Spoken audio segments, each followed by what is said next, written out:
हिंदू धर्म में संत होने का मतलब ये है। आप मुझे कोई ऐसा फॉर्मूला बता दीजिए कि हम असली गुरु और संत को पहचान सकें। अगर हमें किसी गुरु की तलाश करनी है, आजकल तो फैंसी बाबा बहुत हो गए हैं, तो आप इनको कैसे कैसे संतों को देखते हैं? आज हर कोई अमीर होना चाहता है, हर कोई फेमस होना चाहता है। क्या हर कोई गुरु दीक्षा दे सकता है? गुरु यूं ही गुरु दीक्षा। शंकराचार्य की उपाधि है क्या? रेवोल्यूशनरी गुरु थे वो। लेकिन इतना क्रोध। हाँ, क्रोध है उनके अंदर। एकादशी के व्रत में भी लोग साइंटिफिक लॉजिक। आप धर्म और साइंस को क्यों मिला ही रहे हो? हाँ, साइंस है, धर्म है। पूरी शंकराचार्य जी जो हैं, कहा जाता है कि वो शिव के अवतार हैं। साधु संत या जो भी आप उपमा दें, वो शव होता है। लेकिन ऐसी यात्राएं कर सकते हैं शंकराचार्य, एक राष्ट्र से दूसरे राष्ट्र, मतलब इन साधनों का प्रयोग कर सकते हैं, ट्रेन, हेलीकॉप्टर।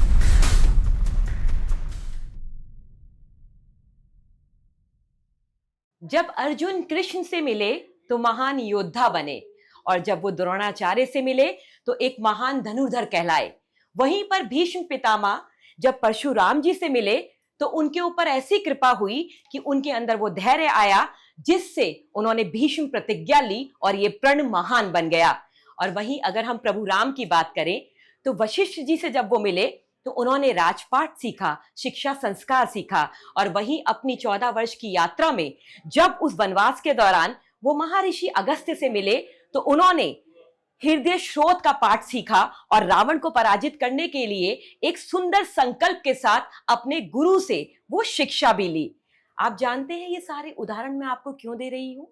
मैं आपको बताना चाहती हूं कि एक संत की महिमा क्या होती है, और जब एक संत की गुरु रूप में कृपा होती है तो व्यक्ति व्यक्तित्व बन जाता है। और आज इस विषय पर बातचीत करने के लिए मेरे साथ हैं एक ऐसे वरिष्ठ पत्रकार जिनके लिए धर्म पर काम करना, धर्म के ऊपर लगातार काम करते चले जाना उनका शौक ही नहीं है, बल्कि ये कहा जाए ये भी एक कृपा है कि प्रभु ने उन्हें चुन लिया है इस यात्रा को महान करने के लिए। आज धर्म यात्रा में मेरे साथ भव्य श्रीवास्तव जी हैं, और जहां पर ये पत्रकारिता में मेरे वरिष्ठ हैं, वहीं पर भी एक आध्यात्मिक सोच के साथ एक नए रूप में धर्म को दुनिया के आगे लाना चाहते हैं। ऐसा धर्म जो शुद्ध भी है और सिद्ध भी है, जो साक्षात वेदों से निकल करके आया है, जिसमें कोई मिलावट नहीं है। मेरा पहला सवाल आपसे यही है कि संत क्या होता है? संत को समझने से पहले मैं आपको कहूंगा गुरु को समझिए। हाँ। बहुत सरल शब्दों में दो अक्षरों के मेल से बना शब्द गुरु, जो हमें अंधकार से प्रकाश की ओर ले जाए। गु और रू तत्व है उसमें।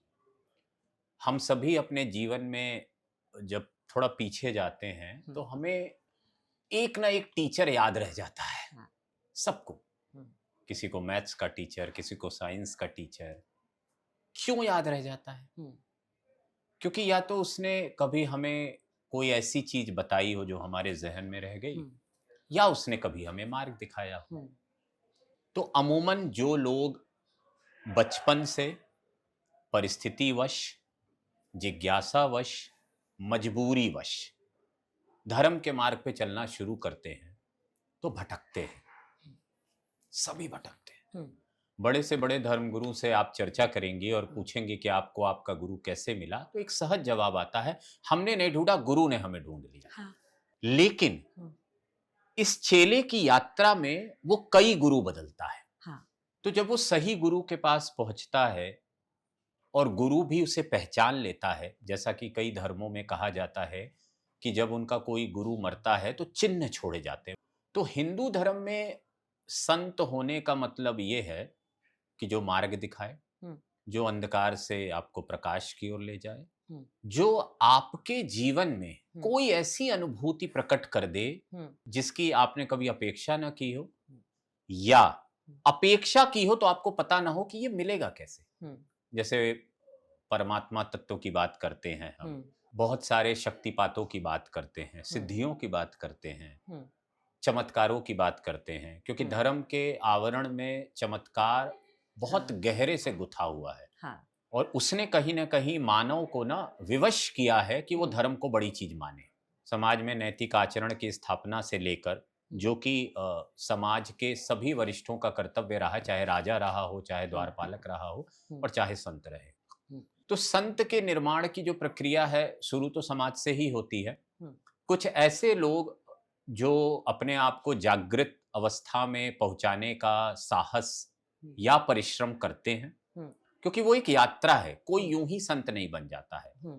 हमारे हिंदू धर्म में बहुत सारे बालक संतों की भी चर्चा की जाती है, हम्म। अष्टावक्र जी से लेकर और हाँ तमाम जी। लोगों तक। लेकिन उनके लिए भी हम ये मानते हैं कि पिछले जन्म में ऐसा हुआ, वो किसी साधु के आशीर्वाद से, ऋषि पत्नी के कोख से इस तरह से जन्मे।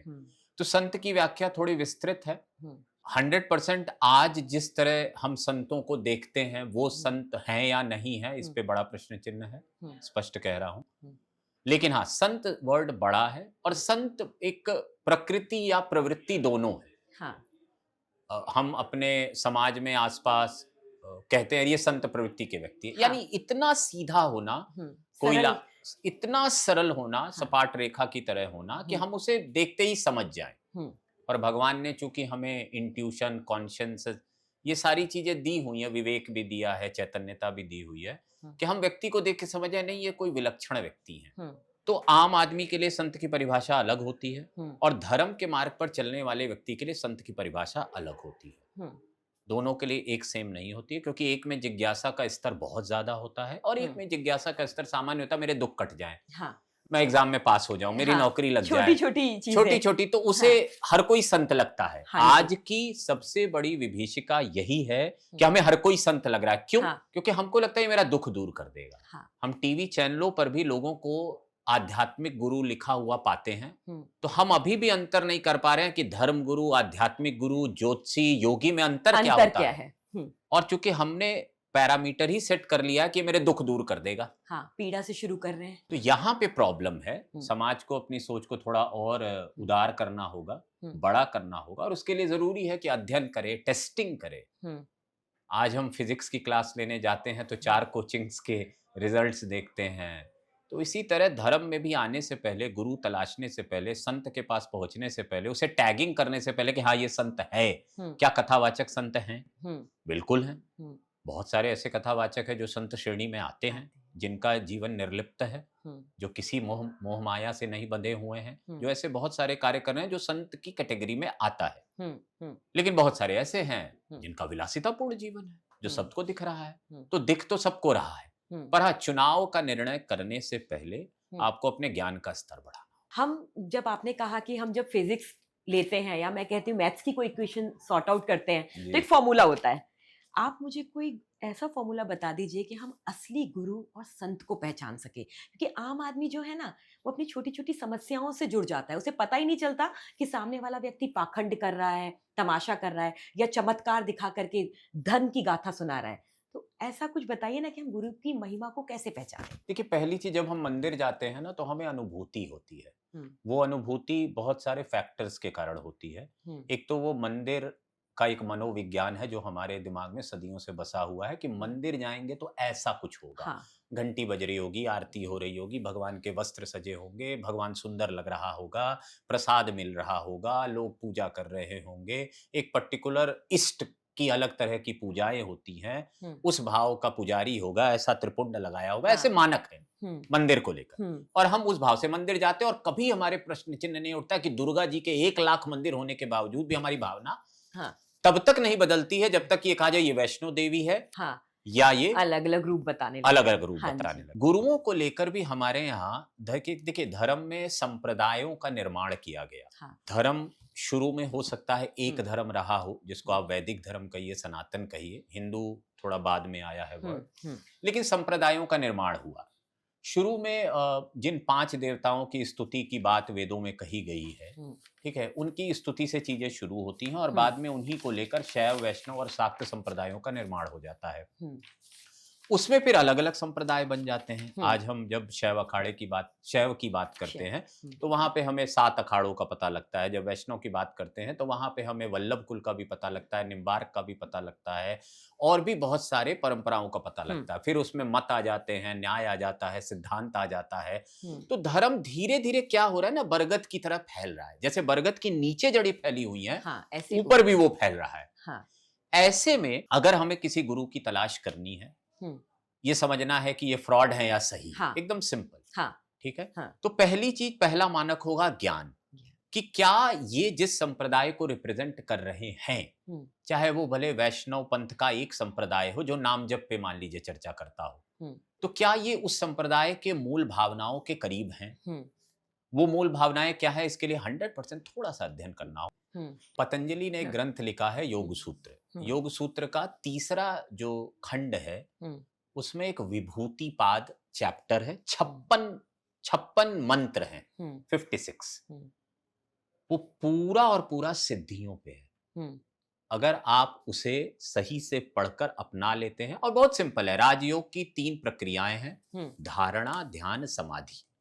उस चैप्टर में पतंजलि ने लिखा है विभूतिपाद, कि धारणा, ध्यान, समाधि करके आप कोई सिद्धि, कोई भविष्य जानने की, किसी को सामने कुछ भी कर देने की, ऐसे बहुत सारे किस्से हैं सिद्धि के पुराने समय के, जब लोग अपने मुंह से ज्वाला निकालते थे। हाँ। एक हिमालय के संत हुए जो मुंह से आग निकालते थे। सुनिए, हाँ। उनको टेस्ट करने एक युवा संत गए कि आप मुंह से आग कैसे निकालते हैं? हाँ। तो उन्होंने कहा देख लो। तो उन्होंने उनसे कहा नहीं, पानी से कुल्ला करिए। तो उन्होंने कुल्ला करवाया, कहा अब निकाल के दिखाइए। वो निकाल देते थे मुंह से आग। अब उनकी जिज्ञासा बढ़ी, तो वो अपने मास्टर के पास गए, कहे अब आपसे अच्छा तो वो है, वो तो मुंह से आग निकाल देता है। कहे कौन है ये? कहे वो बहुत ऊपर हिमालय में रहते हैं। कहे चलो मुझे ले चलो। तो वो अपने मास्टर को पकड़ के ले गए उसके पास। उसके मास्टर जब उनके पास पहुंचा तो वो उनके चरणों में गिर गया कि मास्टर, कहे तू भाग गया था 2 साल पहले आश्रम से, और तू यहाँ आके क्या कर रहा है? कह रहा मैंने आग सिद्ध कर लिया है, मुंह से आग निकाल लेता हूँ। तो कहे जो एक काम एक माचिस कर सकती है वो तू अगर 2 साल में सीख के आ रहा है तो क्या उपलब्धि है? जैसे पानी पे चलना, एक किस्सा बड़ा मशहूर है सोशल मीडिया पे कि कोई संत पानी पे चलने का चमत्कार दिखाते थे। हाँ, तो जो काम 20 पैसे में नाव से पार किया जा सकता है, तो सिद्धियों को बहुत ही निचले स्तर पे माना जाता है। हाँ, धर्म में आजकल बहुत ब्रांडेड बाबा हो गए हैं। मैं ये शब्द आपसे कहूंगी और माफी भी चाहूंगी कि आजकल वो मंचों पे बैठकर, पहले ये नियम था जैसे अभी आपने शुरू में बात की, अलग तरीके, हर संप्रदाय का एक तिलक है, अपना वेशभूषा है, अपने रंग है। आजकल तो फैंसी बाबा बहुत हो गए हैं। तो आप इनको कैसे कैसे संतों को देखते हैं? तो एक तो संत शब्द की व्याख्या थोड़ा सा हमने शुरू में डिस्कस की है। मुझे नहीं लगता है कि जितने भी ब्रांडेड बाबा आप जो कह रही हैं, आपके ब्रांड की व्याख्या है कि वो सोशल मीडिया पे बहुत लोकप्रिय हैं, रील वील बनाते हैं, फोटो वोटो खींचते हैं, कभी 2 लाख का चश्मा पहन लेते हैं, लुक एंड फील उनका अलग है, लुक एंड फील अलग है, और उनके पास अपने बचाव की व्याख्याएं हैं कि भाई ये तो भक्त ने दिया है। मेरा ये मानना है कि देखिए, धर्म ना कोई ये कप नहीं है। हाँ। इस चीज को समझिएगा, धर्म ना व्यक्तियों के, अगर 5000 साल से कोई धर्म चल रहा है तो इसका मतलब है कि उसमें बहुत सारे जीवित तत्व है। एक तो वो इवॉल्व हो रहा है, इवॉल्विंग प्रोसेस है। तो जब जब समाज की जैसी जैसी लालसाएं होती है, आज हर कोई अमीर होना चाहता है, हर कोई फेमस होना चाहता है, हर कोई को लग रहा है कि पैसा मेरे खाते में 1 करोड़ रुपए आ जाए तो यार मेरा जीवन कट जाए। इतना सरल कर लिया है हमने, 1 करोड़ आ जाए। तो उसको शॉर्टकट्स बहुत सारे अपना रहा है, बाबाओं के पास जा रहा है, कोई पर्चा लिखा रहा है, कोई कुछ पूछ रहा है। तो बाबाओं के साथ दिक्कत क्या है कि जब जब जैसी जैसी समाज डिमांड करता है ना, वैसी वैसी सप्लाई करता है धर्म। वैसे अपडेट होते हैं, वैसे वैसे अपडेट होंगे। आज अगर इतना शॉर्टकट सबको चाहिए तो शॉर्टकट में बाबा भी बन रहे, 2 साल में बाबा खड़ा हो जा रहा है, फेमस हो जा रहा है। हालांकि ये अलग बात है कि सबकी अपनी परंपराएं हैं। तो मेरा ये मानना है धर्म का ना एक बड़ा ही गजब सिस्टम है। यहाँ अत्याचारी को उसी का शिष्य मार देता है। कोई भी अत्याचारी जो आज जेल में है या जिसके ऊपर कानूनी प्रक्रियाएं हुई हैं, उसको किसी और ने नहीं मारा, उसको अपने शिष्य ने मार दिया, क्योंकि उस शिष्य की आस्था उसने ब्रेक की थी बुरी तरह। और कोई भी व्यक्ति जो बहुत लोकप्रिय हो रहा है और हमें लग रहा है बस यही धर्म का पर्याय है, ऐसा है नहीं। बहुत आराम से धीरे धीरे धीरे धीरे सिस्टम से बाहर हो जाता है। पर हाँ, एक अच्छी चीज है इन सारे युवा धर्म गुरुओं में कि ये अपने बड़ों की इज्जत करते हैं, उनके चरणों में बैठते हैं। ये ध्यान दीजिएगा। हाँ। ये सारे धर्मगुरु इस चीज को समझते हैं कि अगर गुरु कृपा नहीं रही, अगर बड़े गुरु हमको अडॉप्ट नहीं किए तो हम बहुत ज्यादा नहीं चल पाएंगे। तो मेरे पास कोई भी मोह माया हो, कोई भी भजन हो, कोई भी सिद्धि हो, कोई भी चार्म हो, लेकिन उनको पता है कि एक सिस्टम है गुरु शिष्य का। तो सारे युवा धर्मगुरु आपने देखा होगा बड़े धर्मगुरुओं से लगातार मिलते रहते हैं। हाँ, लगातार आशीर्वाद अपनी कथाओं में। अब सोशल मीडिया के हिसाब से सोचा अच्छा कोलैबोरेट करने के लिए मिलते होंगे, हाँ, बता रहा हूं, एकदम ऐसे ही हाँ, सोचते हैं लोग। हाँ, नहीं, हाँ। शुरू में युवा धर्म गुरु तलाशते थे गुरु। मेरे मन में एक सवाल है और जी। बहुत दिनों से है। एक संत की, या कहा जाए कथावाचक मैं कहूंगी, उनकी शादी होती है और सेलिब्रिटीज से भी बहुत अच्छी होती है। वो ग्रस्त में है, मतलब ऐसा नहीं कि उन्होंने संन्यास ले लिया हो, लेकिन लोगों में दो राय बनती है कि कहाँ वो मंचों से बोलते हैं मोह माया इन सब से दूर रहो, और कहाँ वो इतनी भव्यता के साथ पूरा सिनेमेटोग्राफी के साथ शादी करते हैं। इसको आप कितना उचित और अनुचित मानते दो व्यवहार है, एक हाँ तो जी। वो जो व्यक्ति है ना, वो किसी का बेटा है, हैं? हाँ। किसी का भाई है, हम्म, और अब किसी का पति है। हम्म, तो एक तो वो एक सामान्य प्राणी है जो एक परिवार में जन्मा है, उस परिवार की इच्छा है और उस परिवार की परंपरा है कि वहां विवाह हो सकता है। वैष्णवों हाँ, में वैष्णव बहुत सारे पंथों में ग्रस्त। विवाह की परंपरा है।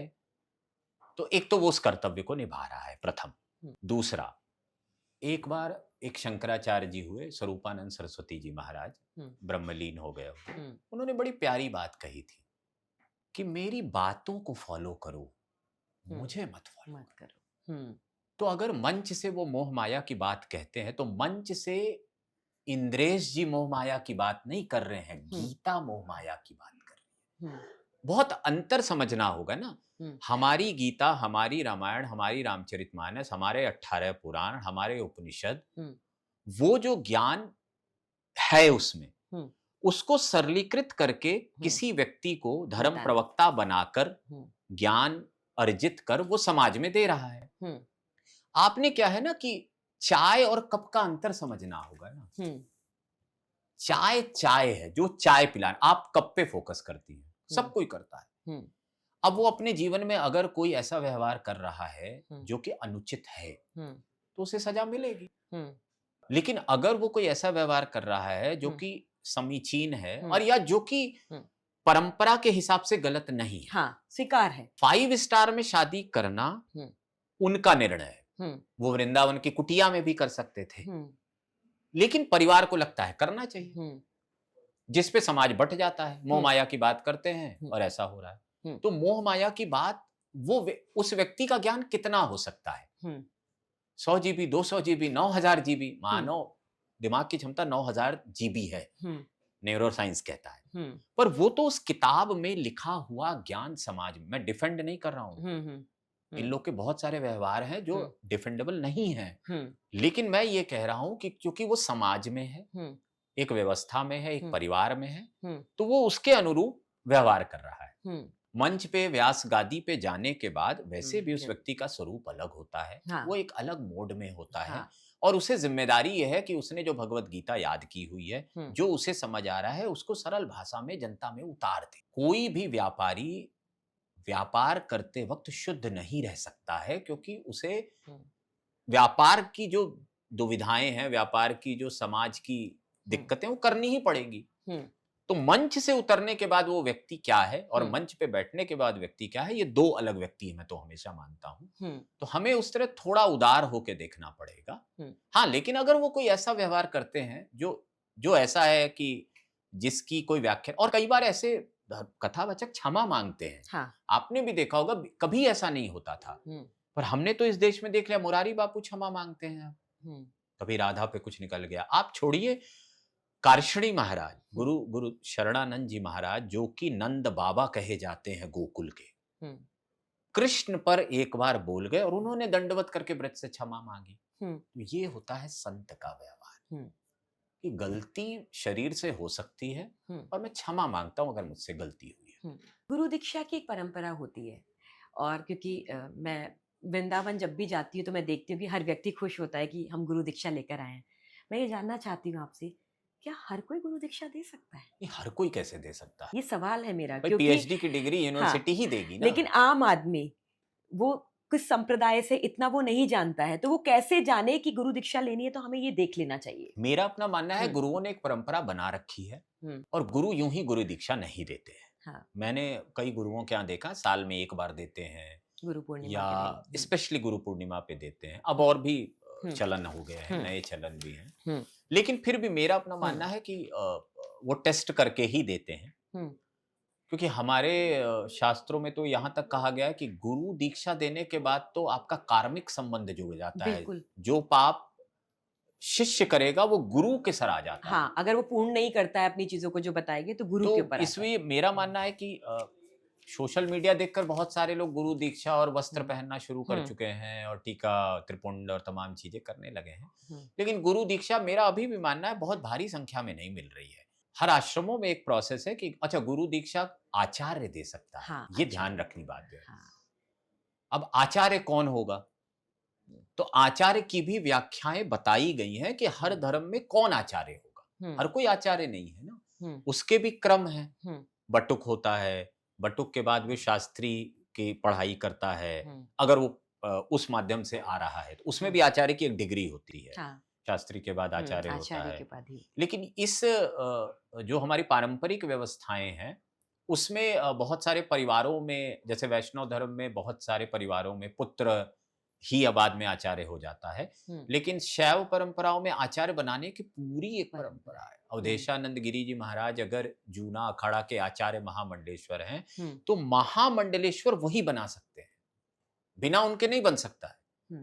और अगर और गुरुज हैं, और चूंकि सारे गुरु लिनियज से आ रहे हैं, जो बिना लिनियज के आ रहे हैं उनकी कहानी अलग है। वो तो भी एक नया ट्रेंड है अभी धर्म का। हाँ। ठीक है। हाँ। और वो दंड फंद तमाम चीजें वहां पे होती होंगी। हाँ। लेकिन जो परंपराओं से आ रहे हैं वो आचार्य है, और आचार्य ही दीक्षा दे सकता है। और दीक्षा की बड़ी मर्यादाएं हैं, दीक्षा के बड़े क्रम हैं, दीक्षा के बाद बहुत सारे नियम हैं। तो मुझे नहीं लगता है कि भले दीक्षा को लेकर बहुत सारे लोग उत्साहित होते हैं, हाँ जी, लेकिन दीक्षा लेने के बाद भी बहुत सारे लोग उसे निभा नहीं पाते, पालन नहीं कर पाते हैं। मतलब हाँ। हम तो व्रत भी इसलिए रहने लगे हैं कि हेल्थ सही होगी। हाँ। एकादशी का व्रत आप कह रहे हैं। हाँ, मतलब अब तो हम क्या, एकादशी के व्रत में भी लोग साइंटिफिक लॉजिक, तो वही है ना कि आप धर्म को, मेरा तो मानना है आप धर्म और साइंस को क्यों मिला ही रहे हो। हाँ। साइंस है, धर्म है। हाँ। अब यही है कि यहाँ पे आपका ज्ञान बड़ा मैटर करता है और थोड़ा सा अध्ययन बहुत जरूरी है। हाँ। क्योंकि धीरे धीरे क्या हो रहा है, समाज में हर कोई अपने आप को धार्मिक समझने लगा है। हर कोई धर्म करना चाह रहा है, हर कोई रील और सेल्फी खिंचाना चाह रहा है केदारनाथ और अयोध्या जाकर, और दान करते हुए बताना चाह रहा है, जताना चाह रहा है कि मैं यहाँ दान कर रहा हूँ। तो ये सब थोड़ी सी अलग प्रवृत्तियां हैं। अब धर्म के अनुसार क्या कलयुग का असर है, लेकिन बहुत साइंटिफिक होके भी आप सोचें या रैशनल होके बहुत आप सोचें, तो लोगों को ना अब हर चीज करके अपना शेयर पाना है कि मैंने ये किया, अब मुझे पुण्य मिलना चाहिए। मतलब तो ये है कि शीशा गिरा के 10 रुपया भिखारी को देते तो लगता है 10 रुपए का पुण्य खरीद लिया। हाँ, हाँ। ऐसा भाव, अभी 20 साल पीछे चले जाइए, इसी देश में आश्रमों में लोगों ने अपनी माताजी के नाम, पिताजी के नाम बिल्कुल कमरे बनवाए हैं। अभी भी इसी देश में प्याऊस बनाए हैं, इसी देश में बड़े बड़े उद्योगपतियों ने मंदिर बनवाए हैं, लेकिन वो भाव नहीं था। और गुरुओं को इनकी जरूरत इसलिए पड़ी थी क्योंकि गुरुओं को व्यवस्थाएं देनी थी अपने भक्तों को, सत्संग हॉल बनवाने थे, कमरे बनवाने थे, तो उन्होंने आग्रह किया अपने भक्तों के, भाई 10 कमरे बनवाने हैं। तो पहले लोग सहज भाव में अपने जीवन में कमाते थे तो दशांश या दान करते दे देते, वो नियम भी था। अब क्या है, मांगने की एक संस्कृति आ गई है। हाँ। जिसके कारण बहुत सारे धर्म गुरु पट्टी चलाकर मांग रहे हैं, जो कि नितांत गलत है। गौ सेवा भीख मांगकर थोड़ी ना की जाती है। एडवर्टाइजमेंट चलते हैं, नहीं चलने चाहिए। क्योंकि दिक्कत क्या है ना कि गौ सेवा के बारे में बहुत कुछ कहा गया है कि गौ सेवा करने वाले को उस पैसे का एक अंश भी नहीं खाना चाहिए, पाप पड़ता है। पर तो अब ये सब कठिन हो गया है। आप मेरे सामने हैं और शंकराचार्य जी पे बात ना हो, ऐसा हो नहीं सकता। मैं मुख्य मुद्दे पर आती हूँ।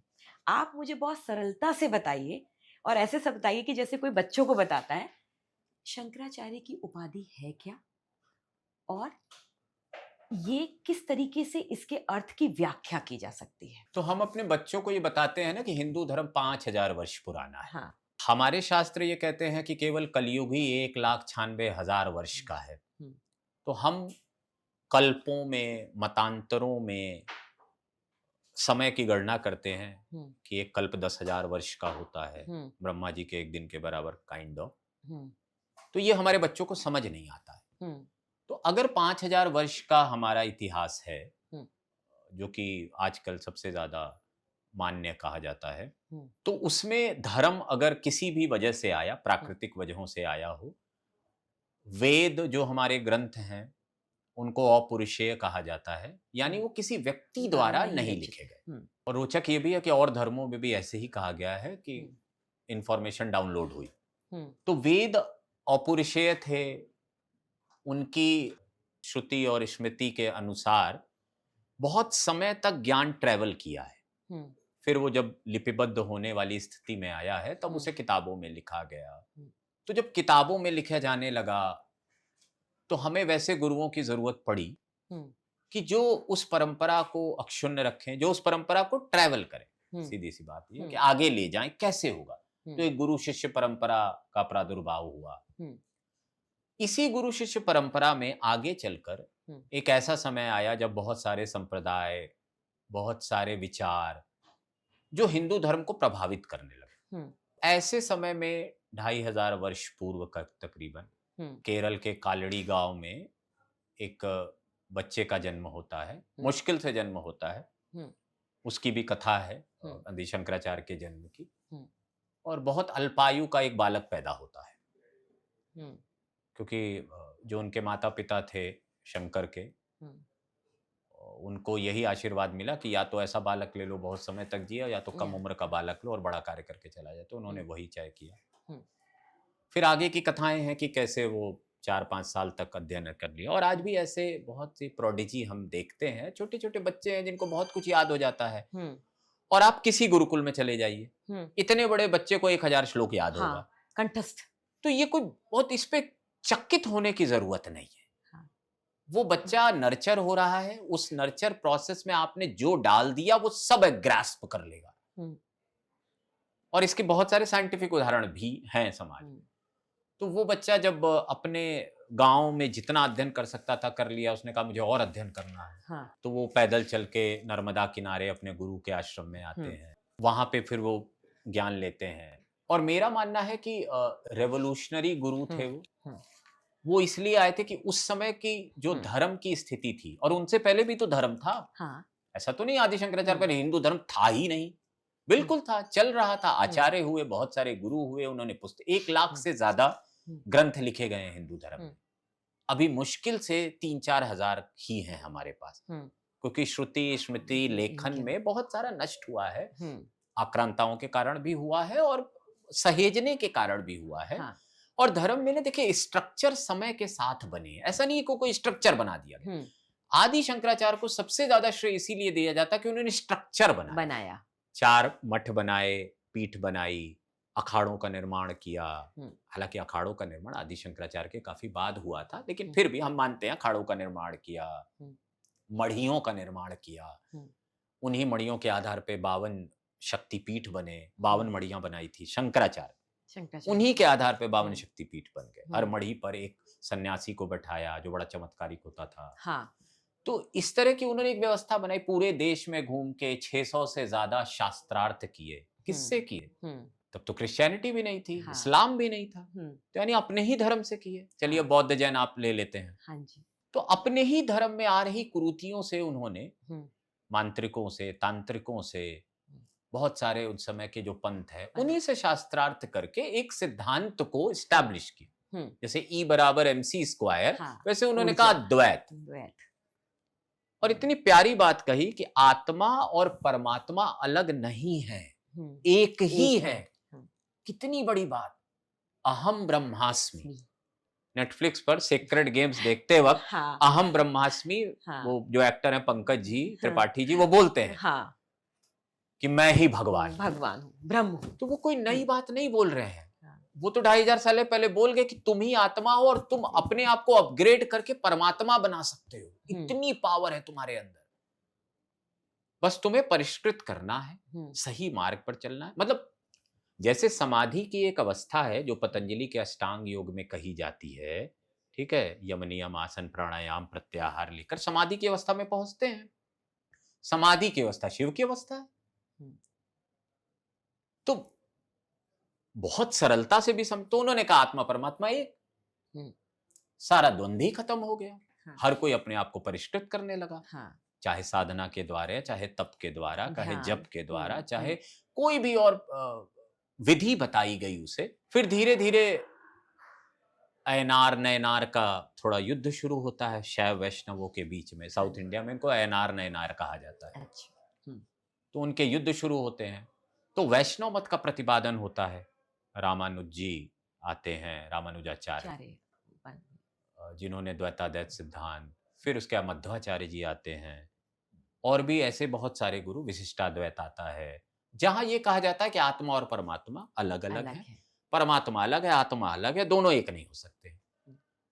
सबसे रोचक बात आप समझिए, जब जब जो जो सिद्धांत आया उसको समाज ने स्वीकार्य किया, विरोध के बावजूद, लड़ाइयों के बावजूद।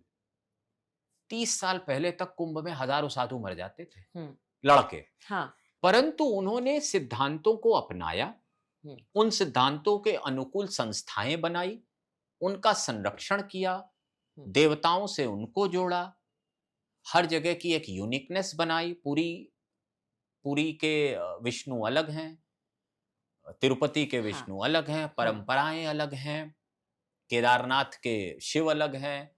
मतलब शिव का एक रूप हम शिवलिंग मान लेते हैं, आप 12 शिवलिंग घूम लीजिए, 12 रूप दिख जाते हैं। अरे कहीं छेद में डालना है, कहीं छोटे हैं, कहीं हाँ, बड़े बड़े हैं। हैं। तो ये सब हाँ। इतनी इतनी डाइवर्सिटी, और लोगों को ये डाइवर्सिटी नहीं समझ आ रही है। इष्ट बनाना कोई दिक्कत क्या, आप इष्ट बनाइए कि भाई मैं शिव जी को पूजूंगा, हाँ। पूजिए, परंतु इसे इससे विष्णु जी नाराज थोड़ी ना हो जा रहे हैं हाँ, तुमसे। लोग लेकिन कहीं ना कहीं क्यों? डर काम कर रहा है। तो डर, मेरा मानना है ना, डर ही अज्ञानता है।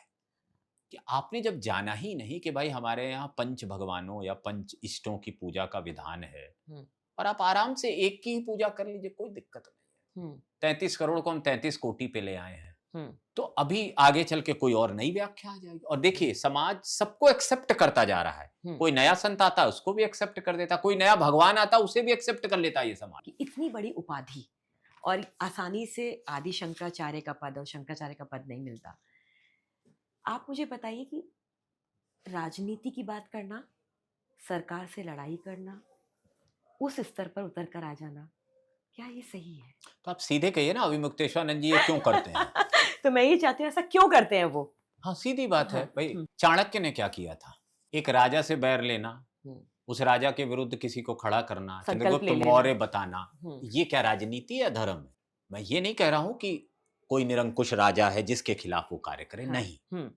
मेरी बात समझिए, समाज में जिस तरह की परिस्थितियां होंगी उसी में धर्मगुरु को काम करना है। आप उनसे ये अपेक्षा नहीं कर सकते। और मैं एक व्यक्ति की बात नहीं कर रहा हूं, निश्चलानंद सरस्वती जी की बात कर लीजिए, आप विदुशेखर जी की बात कर लीजिए, सब शंकराचार्य महाराज जी हैं, या सदानंद सरस्वती जी की बात कर लीजिए।